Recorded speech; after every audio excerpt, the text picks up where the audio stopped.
सेवा सफल हुई, संतों की सेवा सफल हुई, अतिथियों का सत्कार सफल हुआ और जब पुण्य जागृत हुआ तब सदगुरु ने आज्ञा करी कि बलि अब तुम देवताओं पर आक्रमण करने लायक हो गए।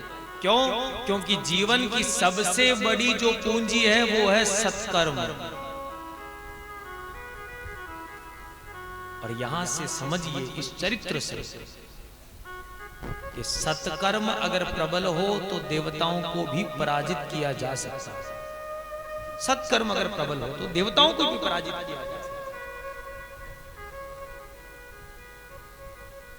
बलि को आज्ञा प्रदान करी, बलि स्वर्ग में फिर आक्रमण करते हैं। अब देवताओं ने निर्बल हो गए। क्यों? क्योंकि अमृत पी लिया, बोले अब हमको काम करने की जरूरत नहीं है, अब सत्कर्म करने की आवश्यकता नहीं, क्योंकि अब तो मरने वाले नहीं है। तो अपना कर्म छोड़ दिया, सत्कर्म छोड़ दिया और बलि ने सत्कर्म को पकड़ लिया। और सत्कर्म के प्रभाव से बलि ने अमृत का पान किए हुए देवताओं को स्वर्ग से वापस बाहर भगवा दिया, निकाल दिया। ये है सत्कर्म की ताकत। इसलिए कहा कि बार बार सत्कर्म करो, सत्कर्म करो। देवता फिर मारे मारे भटकने लगे, घूमने लगे। और जैसे ही देवताओं को बाहर निकाला, गुरुजी ने लेकर के अगला पासा फेंका। शुक्राचार्य जी ने कहा कि राजन, ये सही मौका है, तुम इंद्र के पदाधिकारी बनने की व्यवस्था करो, तुम 100 यज्ञ कर डालो। और बलि अपने गुरु की आज्ञा से गुरु जी के मार्गदर्शन में यज्ञ का शुभारंभ करते हैं। यज्ञ पे यज्ञ चलने लगे, निरंतर यज्ञ चल रहे हैं, गुरु कृपा चल रही है। और जब गुरु की कृपा चल जाए तो सारी कृपा बंद हो जाती है, सिर्फ गुरु कृपा केवलम, तो प्रभु कृपा अपने आप आती है। तब देवता लेकर के गए भगवान हरि के पास कि प्रभु हमें कुछ मार्ग दिखाइए, क्या करें। भगवान ने देवताओं को डांटा। भगवान ने कहा कि अमृत पी लिया, इसका मतलब ये थोड़ी कि तुम सत्कर्म छोड़ दोगे। और आज देखो उसके सत्कर्म का प्रभाव इतना बढ़ गया है कि उससे लड़ना असंभव है। अब लड़ना असंभव है। तब कहा कि प्रभु गलती हो गई, अब ना होगी, अब ना होगी, आप कुछ भी करिए लेकिन हमें आप स्वर्ग का सिंहासन पुनः दिलाइए। अभी भी कामना करके गए। तब कहा कि राज सुनो देवताओं, बलि के ऊपर अभी गुरु कृपा चल रही है, और जिस जीव के ऊपर गुरु कृपा होती है उस पर भगवत भी अपना क्रोध नहीं दिखा सकते, भगवान भी वहां कुछ नहीं कर सकते। इसीलिए अभी उसका समय प्रबल है, मैं कुछ नहीं कर सकता, लड़ तो बिल्कुल नहीं सकता हूं, झगड़ भी नहीं सकता हूं। अगर इस समय उसको हराया जा सकता है तो सिर्फ और सिर्फ याचना से। मैं तुम्हारे लिए उसके सामने जाकर के भीख मांग सकता हूं, बाकी लड़ नहीं सकता, क्योंकि अभी गुरु कृपा चल रही है, गुरु का प्रभाव है। देवताओं ने कहा कुछ भी करिए।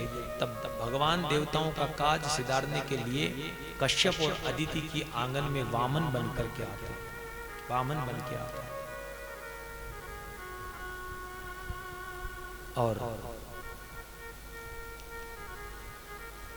तैयारी हुई तो वामन को कैसे लाया जाए।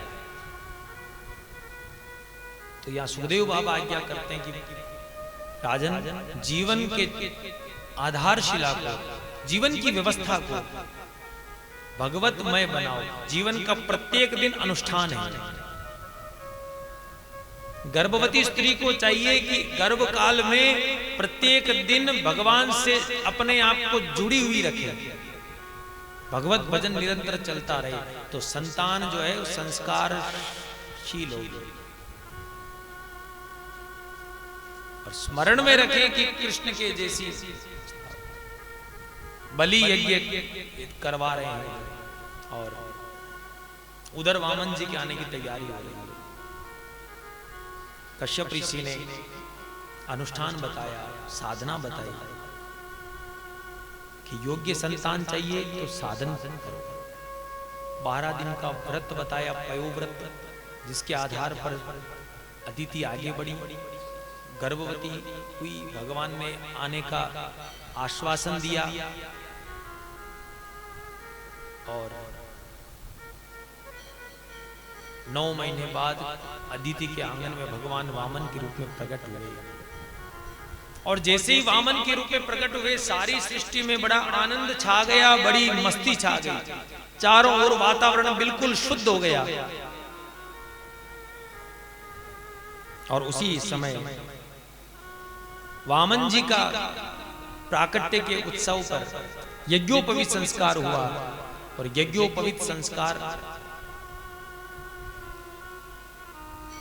में देवगुरु बृहस्पति जी यज्ञोपवीत संस्कार करवाते हैं। अन्नपूर्णा मैया ने हाथ में भिक्षा पत्र दिया।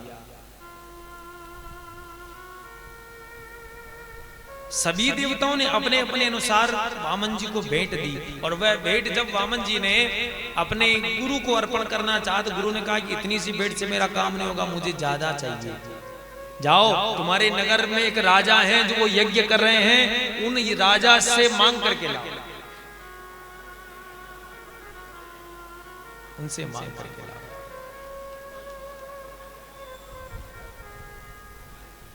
और वामन जी आ रहे हैं बलि के द्वार पर।